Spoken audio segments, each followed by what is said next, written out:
On a toujours été du bon côté, mon frère. Je n'ai pas de regrets. Tu ne devrais pas en avoir.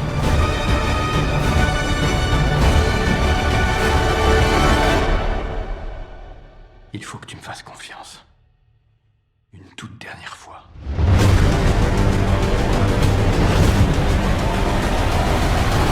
Eh bien salut à toutes et à tous, c'est Jean Boketo pour parler de tout, mais surtout de rien. On se retrouve pour une nouvelle critique sans spoilers. Aujourd'hui on va parler de Mission Impossible The Final Reckoning, donc annoncé comme étant le dernier opus de la saga Mission Impossible avec Tom Cruise au casting. Et alors, avant d'entrer dans le vif du sujet, j'avais envie un petit peu de vous partager en toute transparence mon affect à la saga, qui est quasiment nul, c'est-à-dire que vraiment je me suis enchaîné les 7 films. Alors j'avais vu les quelques premiers quand j'étais tout petit, donc je m'en souvenais absolument pas, mais sinon vraiment je me suis rattrapé les 7 films juste avant d'aller voir celui-ci.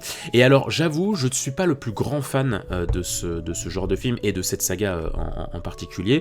Ce que je trouve intéressant, c'est que, alors même si à partir du 5 on est sur une même lignée, ou on est sur le même réalisateur, le même type de cinéma, je trouve ça intéressant quand même que la première partie de la saga y ait ce truc de un réalisateur différent par opus, par épisode. Alors ça fait qu'il y a des épisodes beaucoup moins bons que d'autres, certes, mais je trouve que l'idée est quand même là, est quand même intéressante, de le fait que un même personnage, un même univers passe entre les fils de plusieurs réals qui ont une patte différente, qui du coup nous plongent dans un type de cinéma différent. Je trouvais ça assez intéressant. Ce que je trouve aussi intéressant, c'est qu'il y a quand même un casting hyper badass, entre Vanessa Kirby, j'ai oublié le méchant dans le 3 malheureusement qui est décédé. Quand tu prends... putain, j'ai plus les noms des comédiens. Je suis trop nul pour retenir le nom des comédiens, mais bref, dans la saga, il y a quand même du du très très beau casting, je trouve. Et puis, voilà, les scènes d'action sont quand même assez impressionnantes. Et puis, voilà, j'aime bien le fait que, bon, l'histoire, ça casse pas 3 pattes à un canard à chaque fois, c'est quand même assez basique, mais j'aime bien ce truc de... Les scènes d'action sont un petit peu les pivots du film, c'est-à-dire qu'on pense des grosses scènes d'action et entre chaque, on essaye de rafistoler des bouts de scénario, histoire de faire genre et tout, que l'intrigue est très poussée. Mais c'est pas dérangeant, je dis pas ça méchamment, au contraire, je trouve ça cool de mettre autant en avant des scènes d'action qui sont... divinement bien joué par Tom Cruise, qui sont bien réalisés. J'ai des séquences en tête assez spectaculaires quand même, d'un point de vue tension, d'un point de vue réalisation. Donc voilà. Ce que je pense un petit peu en point positif sur la saga, j'ai beaucoup aimé le 6, enfin Fallout et le 7 partie 1, donc Reckoning Dead Reckoning partie 1. J'ai beaucoup aimé, je trouve qu'il y a des séquences d'action, la course-poursuite à Paris, sur le pont, dans le 7, pareillement, non c'est dans le 7, la scène sur le pont, avec Rebecca Ferguson, la scène du train, non, il y a vraiment des scènes d'action qui te coupent le souffle, et des fois je me disais waouh, dommage que j'ai pas vu ça au cinéma parce que ça devait être assez impressionnant.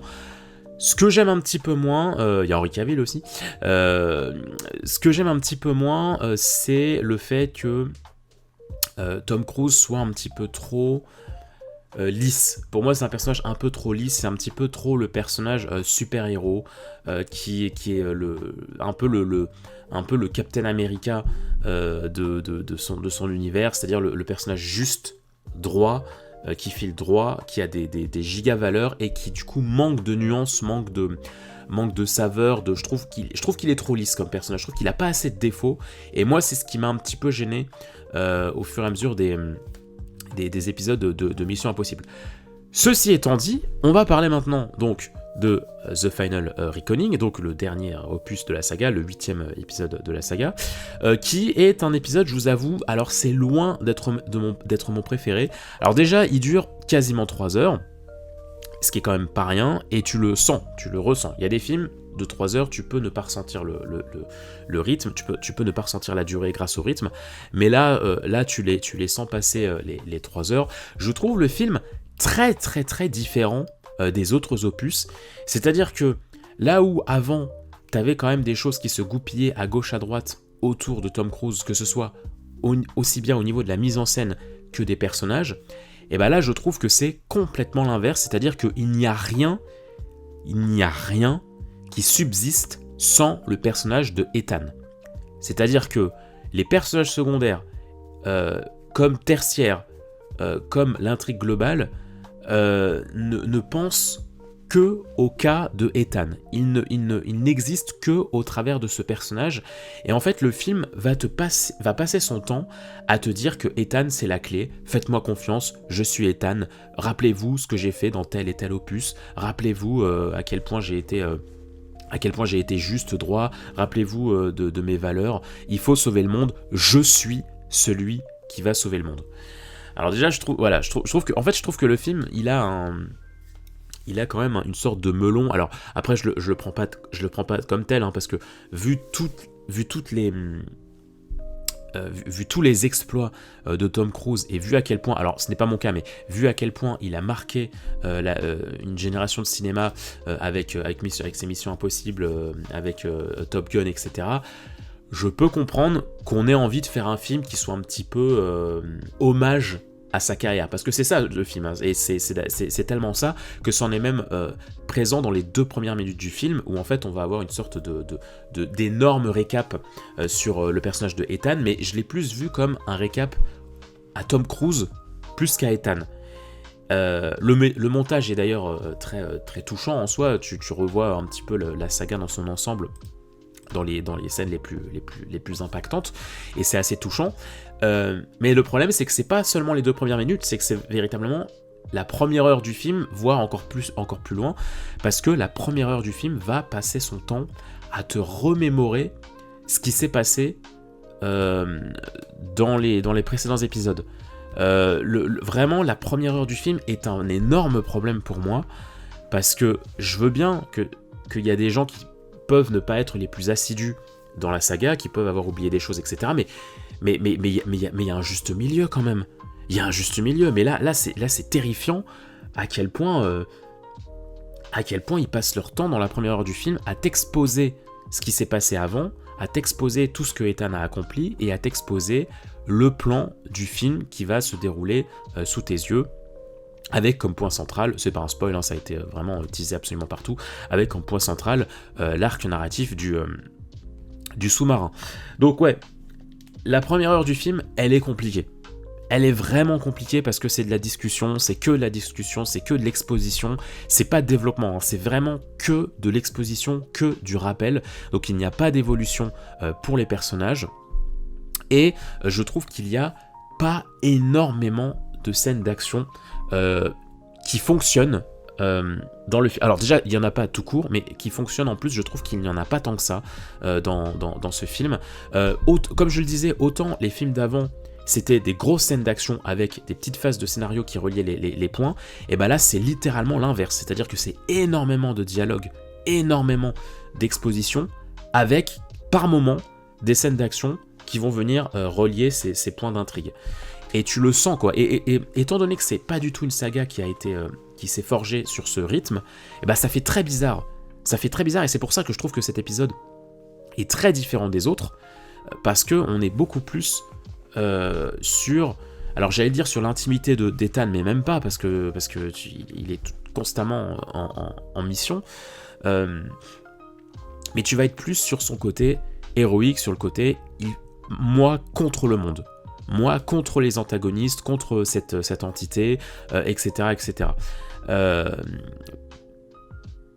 Parce que oui, j'ai pas résumé le film, mais bon, ça se passe littéralement, c'est littéralement la continuité du 7, donc c'est littéralement la même histoire, hein, il faut arrêter l'entité, l'intelligence artificielle, qui menace de détruire le monde en envoyant des missiles nucléaires sur les pays, et donc il faut retrouver le code source de l'entité au sein du Sébastopol, le sous-marin, donc qui est véritablement la même intrigue, hein, que la première partie. La première partie, il fallait trouver la clé pour ouvrir l'entité. Ils ont trouvé la clé, maintenant il faut trouver le code source dans le sous-marin. Voilà. Et donc oui, tout l'épisode, c'est Ethan contre le monde. et un monde que tu vois en plus à peine, parce que tu ne voyages pas tant que ça, en plus, dans le film, ce qui est pour moi, ce qui était l'une des forces des Missions Impossibles, c'est que tu voyageais quand même beaucoup d'une ville à l'autre. Là, tu voyages pas tant que ça, tu vas surtout aller dans des endroits vierges, donc avec pas énormément de figuration, pas énormément de population. Donc, pareillement pour l'investissement émotionnel, bah c'était pas évident quoi de se dire qu'il va sauver le monde, mais le monde tu le vois à peine quoi, parce que tu vas littéralement dans les endroits où il y a le moins de population au monde. Tu vas dans véritablement de l'isolationnisme total avec Ethan, donc ça aussi ça fait bizarre. Je trouve que les personnages secondaires, pareillement, non, rien, mais alors, rien du tout. Ça aussi je trouve que c'était une des forces des anciens Missions Impossibles, c'est l'équipe qui accompagne Ethan, qui je trouve est assez touchante et m'a fait rigoler plusieurs fois, m'a fait ressentir des choses assez cool.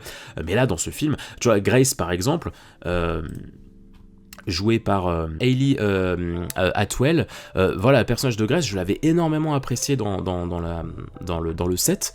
Je trouve qu'elle était très intéressante, j'aimais bien la dynamique qu'elle apportait.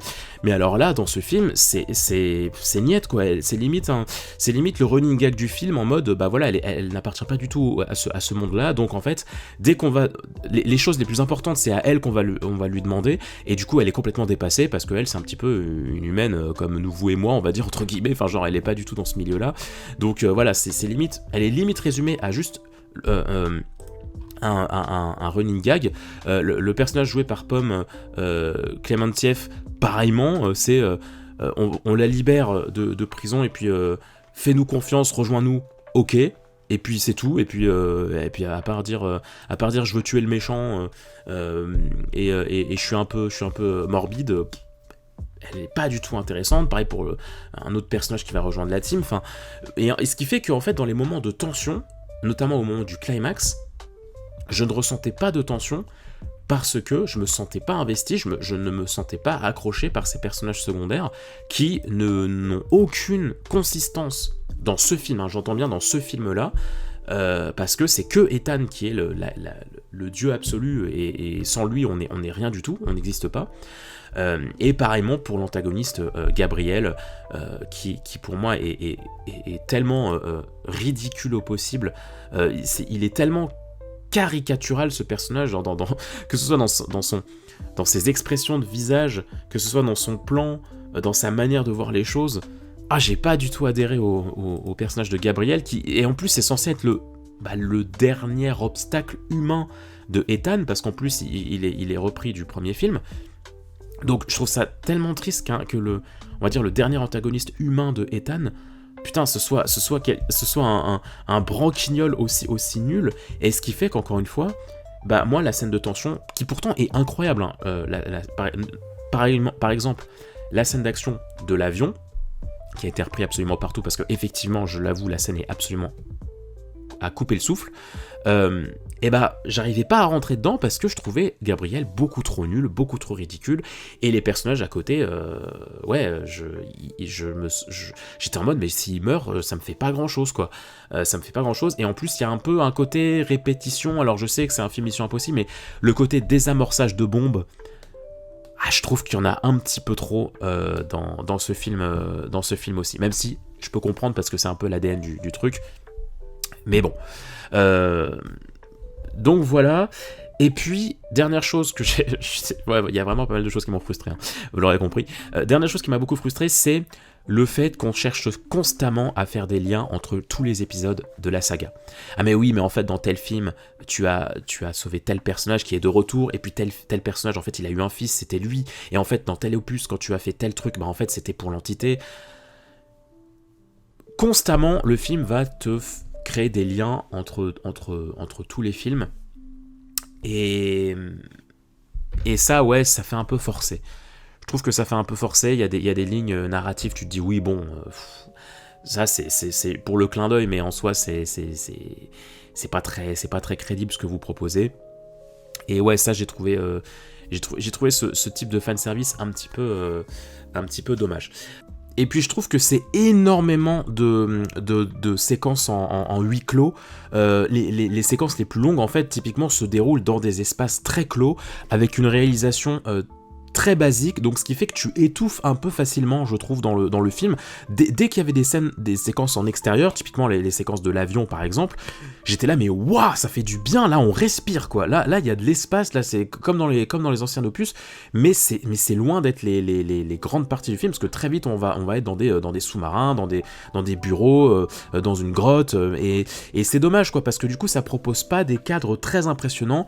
Le cadre qui me reste le plus en tête personnellement, c'est un cadre qui se passe sous l'eau, donc il y a un petit côté huis clos, mais qui propose une inversion du plan et qui est du coup très intéressante. Mais hormis ça, je trouve que d'un point de vue réalisation, espacement, c'est compliqué. Moi, typiquement, le truc qui m'a le plus plu, on va dire, dans le film, c'est déjà le jeu d'acteur de Tom Cruise, hein, qui reste saisissant, hein, ça je ne dis pas le contraire. Et puis surtout, moi ce qui m'a halluciné dans le film, c'est la scène du sous-marin, qui est d'une angoisse et d'une propreté, le niveau de tension dans cette séquence, je veux pas trop en dire parce que critique sans spoil, mais ce qu'ils ont réussi à en faire d'un point de vue rythme, d'un point de vue ambiance, c'est assez dingue. Et en fait,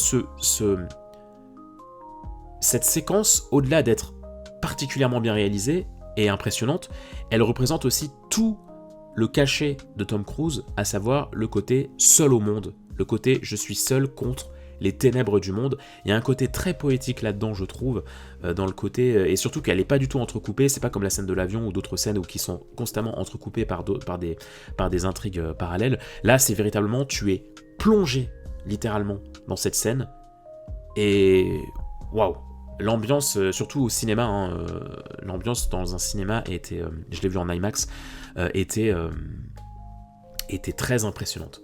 C'était vraiment très impressionnant. Mais du coup voilà, tout ça pour dire que ouais, j'ai été quand même assez déçu. Alors après, c'est pas ma saga du cœur, donc je suis pas non plus déçu.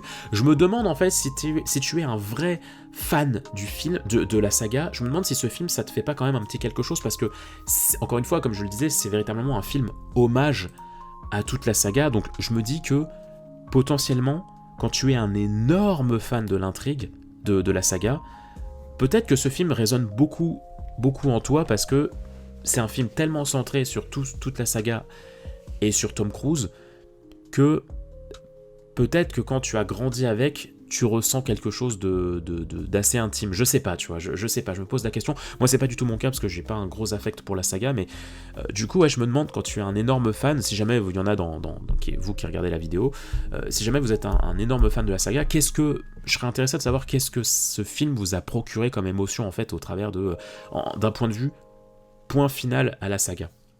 Parce que moi, je trouve que c'est pas véritablement réussi. Pour moi, un film, ça ne peut pas avoir qu'une seule intrigue comme ça.